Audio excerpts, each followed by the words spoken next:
हिम्मत बुलंद है हमारी, मुर्दों में जान रखते हैं। हिम्मत बुलंद है हमारी, मुर्दों में जान रखते हैं। पैरों तले जमीन क्या आसमान भी रखते हैं, पैरों तले जमीन क्या आसमान भी रखते हैं। सर्वप्रथम जिच्या कुशीतून स्वराज्याचं देखणं स्वप्न निर्माण झालं त्या राष्ट्रमाता राजमाता मासाहेब जिजाऊ सिंहाचे गंडस्थळ फोडून सिंहाचे दात मोजणाऱ्या वंशातील हिंदवी स्वराज्याचे संस्थापक, युग प्रवर्तक, महानायक, क्षत्रिय कुलावंतंस राजाधिराज छत्रपती शिवाजी महाराज।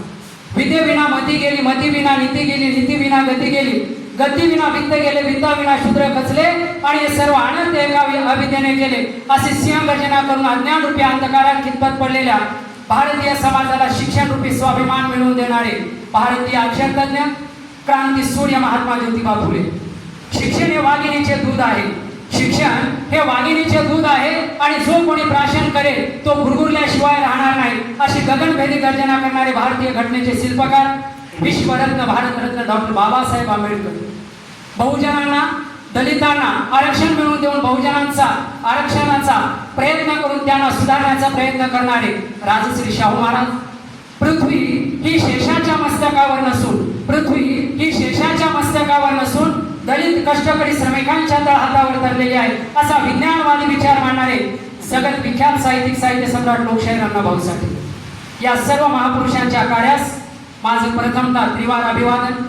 आणि या जगामध्ये ज्या गुरूंनी सर्व शिष्यांना घडवलं अशा महान सर्व गुरूंना माझं प्रथमतः त्रिवार अभिवादन।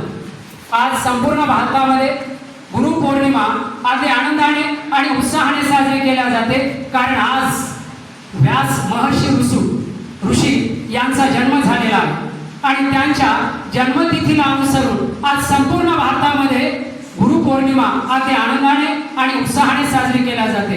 कारण महर्षी व्यास यांनी 18 वेद, महापुराणे आणि उपनिषदे लिहिण्याचं अगदी अप्रतिम असं कार्य केलेलं आहे आणि त्यातून त्यांनी जगाला प्राचीन काळापासून खितपत पडलेला जो भारतीय समाज आहे त्याचं अमूल्य असं ज्ञान आणि देणगी देण्याचं काम केलेलं आहे।